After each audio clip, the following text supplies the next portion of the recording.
Upwork. سلامات كورات خطاتلتي أنا لو ما عند فيديونا بناي كلهم حتى مسرت بزحات سوات بأونلاين سرح جميرو جنزو زرخولو كابزلو بلاتفورم حدا زخونة بزعوا Upwork كنقرأكم إياه. أبناي لو فيديونا ندهسوسهم حسوات دما Upwork انتايو أو إثيوبيا وينا Upwork كمين خفت أب Upwork جنزب خمي جيرنا نسرح بتوسخ دما زسرحنا يو جنزب خمي جيرنا نوصو وين نقبلو زل كنقرأكم إياه. እዚ ቪዲዮ እዚ ብፍላይ ንጀመርቲ ዝተዳለወ ኮይኑ ካብ Upwork ኣካውንት ኣክፋፍታ ክሳብ ናይ መጀመርያ ስራሕ ምርካብ ዘሎ ጉዕዞ ብዝርዝር ክገልጸልኩም እየ። ክሳብ መወዳእታ እዚ ቪድዮ ተኸታተሉኒ። ነዚ ዩቲዩብ ቻናል ሓድሽቲ ትኾንኩም ድማ ሰብስክራይብ ምግባር ይትረሱ።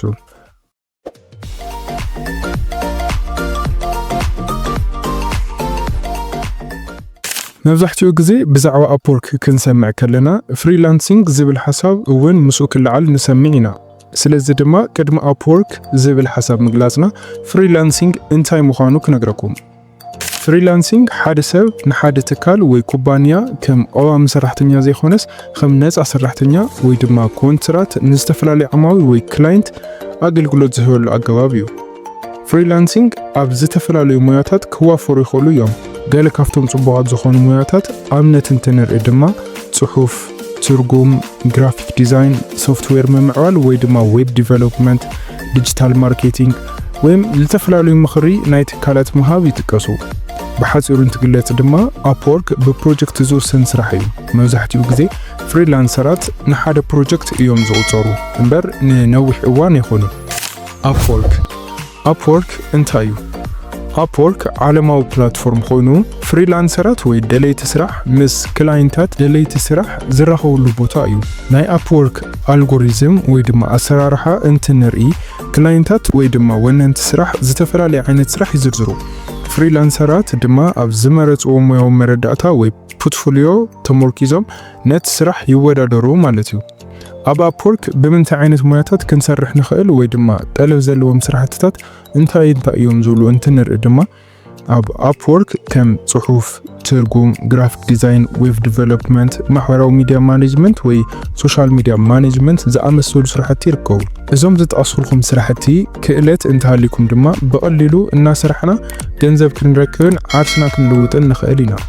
ካብዚ ብምቕጻል ድማ ኣብ Upwork ስራሕ ከመይ ንረክብ ክፍሊቱኸ ከመይ እዩ ብሓደ ስራሕ ክሳብ ክንደይ ንኽፈል ዝብል እንትንርኢ ድማ ኣብ Upwork ብዞም ዓንተው ዝነገርኩም ዘርፍታት በብዳቂቑ ዝተፈላለዩ ስራሕትታት እዮም ዝልጠፉ። እዞም ስራሕቲ እንትልጠፉ ድማ እቲ ዓሚል ንሰዓት ክንድዚ እየ ዝኸፍል ኢሉ የውፅእ። ስለዚ ድማ ንሕና ንዓና የዋፅልና ኢንብሎ ስራሕ መጠን ቅርሺ ንሪኢና ኣፕላይ ንገብር ማለት እዩ። ይኹን ዳ እምበር እቲ ስራሕ ደሊናዮ መጠን ቅርሺ እንተውሒዱ ድማ ኣብቲ ስራሕ ኣፕላይ ክንገብር ከለና መጠን ቅርሺ ምስቱ በዓል ዋና ስራሕ ክንደይ ግዜ ክንሰርሕ ከም ንደልን ንመለሉ ቅጥዒ ስለለሎ ኣብኡ ምስትኽኻል እውን ንኽእል ኢና። ይኹን ዳ እምበር እቲ ንሕና ዘእተውናዮ መጠን ቅርሺ ነቲ በዓል ዋና እንተዘይተስማዕምዑ ፖርትፎሊዮና ውድቂ ክኸውን ይኽእል ማለት እዩ። ኣብ Upwork ብጣዕሚ ግዳሲ ዝኾነ ስራሕ ንምርካብ ካብ ዝሕግዘና ቁልፊ ነገር ሓደ ዝኾነ ናይ ስራሕ ሓበሬታና ወይ ግላዊ ሓበሬታና ብንጹር ምቕማጥ እዩ። ብኻሊእ ኣባህላ ድማ ኣብ ስራሕ ዓለም CV እናተባህለ ዝፍለጥ ማለት እዩ። ስለዚ ድማ ኣብ Upwork ኣገደስቲ ዝበሃሉ ክነቐምጦም ዘለና ነገራት እንታይ እዮም ልብሉ ብዝርዝር ክንርኢ ኢና። ቀዳማይ ሄድላይን ወይ ድማ ኣርእስቲ እንትኾን ኩሉ ግዜ ድማ ብዛዕባ ስራሕትና ንጹር ዝኾነ መግለጺ ክንህብ ይግባእ። ንኣብነት ፍሪላንሰር ሉኪንግ ፎር ወርክ ካብ ምባል ፕሮፌሽናል ቪዲዮ ኤዲተር ኢልና ምግላጽ ዝሓሸ ናይ ስራሕ ኦፖርቹኒቲ ንምርካብ ይሕግዘና። ካልኣይ ድማ ብዛዕባ ክእለትና ንጹር ዝኾነ መግለጺ ምጽሓፍ። ንኣብነት ኣብ ስራሕ ክንደይ ዝኣክል ግዜ ከም ዝጸናሕና ብዛዕባ ዘድለና ክእለት እንታይ ክንሰርሕ ከም ንኽእልን ሰሓቢ ብዝኾነ መንገዲ ምግላጽ ወይ ድማ ምዝግጃይ። ሳልሳይ ድማ ፖርትፎሊዮ ምዝግጃ እዩ። እዚ ማለት ድማ ቅድሚ ሕዚ ዝሰራሕናዮም ስራሕትታት ከም ኣብነት ምቕራብ ማለት እዩ። ኣብ Upwork እዞም ሰለስተ ነገራት ብጣዕሚ ተገዲስና ብትኽክልን ክንቐምጦም ዘለና ሓበሬታታት እዮም። ኣብ ቀጻሊ ድማ ሰሓብን ናብ ስራሕ ብቕልጡፍ ከእትወና ዝኽእልን CV ወይ ድማ ፖርትፎሊዮ ከመይ ነዘጋጂ ዓርሱ ዝኽኣለ ቪድዮ ክሰርሐልኩም እየ። እዚ ክንሰርሐልኩም እንተደለኹም ድማ ፖርትፎሊዮ ናውልኩም ኣብ ኮሜንት ኣቕምጡለይ። በዝሕ ድሌት ዘለዎ ሰብ እንተሃልዩ ክሰርሐልኩም እየ። ካልእ ድማ ኣብ Upwork ከጋጥሙና ዝኽእሉ ብዙሓት ዓይነታት ቻሌንጅ ኣለዉ እዮም። ብፍላይ ድማ ኣብ ኢትዮጵያ ኮይና ክንሰርሕ ከለና ካብ ዘጋጥሙና ማሕለኻታት ቀዳማይ ጉዳይ ቋንቋ እዩ። ምክንያቱም መብዛሕትኡ ሰብ ብደንብ ናይ ስራሕ ክእለት ወይ ድማ ዓቕሚ እናሃለዎ ምስቲ ዓሚል ንበል ናይ ወፃኢ ዜግነት ዘለዎ እንግሊዘኛ ተናጋሪ ዓሚል እንትኾኑ ብርግጽ ብእንግሊዘኛ እዩ ዝዛረበኩም። ስለዚ ናይ እንግሊዘኛ ብቕዓት እንተዘይሃልኩም ምስቲ ዓሚል ብስነ ስርዓት ምርኻብ ነቲ ስራሕ እውን ምብጻሕ ከጸግመልኩም ይኽእል እዩ። ነዚ ድማ በቀሊሉ ክትሰግርዎ ትኽእሉ ኢኹም ምክንያቱም ልምምድ ስለ ዝደሊ። እንተዘይኮይኑ ድማ እንግሊዘኛና ጽቡቕ እንተዘይኮይኑ ወይ ድማ መረዳዳእ ዝኸብደና እንተኮይኑ ምስ ዝኾነ ይኹን ቋንቋ ተዛራቢ ናይ ወፃኢ ዜግነት ዘለዎ ዓሚል በቀሊሉ ብኸመይ ከም ንረዳዳእ ኣብ ቀጻሊ ዓርሱ ዝኽኣለ ቪድዮ ክሰርሐልኩም እየ። እንተደሊኹም እንግሊዘኛ ናውልኩም ኣብ ኮሜንት ጽሓፉለይ። በዚ ድሌት ዘለዎ ሰብ እንተሃልዩ ድማ ክሰርሐልኩም እየ። ብተወሳኺ ድማ ኣፕወርክ ካብ ካልኦት ስራሕቲ ፍልይ ዘብሎ ንግዲ ፍቓድ ገዛ ክራይ የድልዮን። እንተደሊኹም እንተደሊኹም ብሰዓት ብዝደለኹም ኣማራጺ ስራሕ ክትሰርሕዎ ትኽእሉ ኢኹም። ካሊእ ነዚ ፕላትፎርም እዚ ተመራጺ ዝገብሮ ድማ ገንዘብ ናብ ኢትዮጵያ ናብ ዝደለናዮ ባንኪ ክሰደልና ምኽኣሉ እዩ።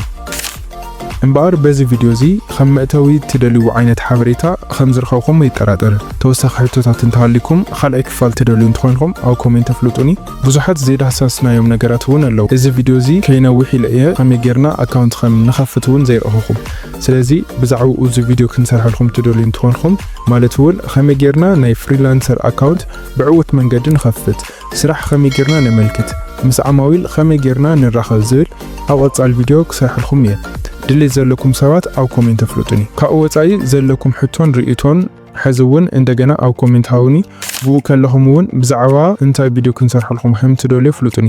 ስለዚ እዚ ቪድዮ ጠቓሚ ኮይኑ እንተረኸብኩምዎ ላይክ፣ ንቻነልና ድማ ሰብስክራይብ ብምግባር ስድራዊ ምዃንኩም ኣይትረሱ። ክሳብ መወዳእታ ምሳይ ስለ ዝጸናሕኩም የቐኒለይ። ቻው።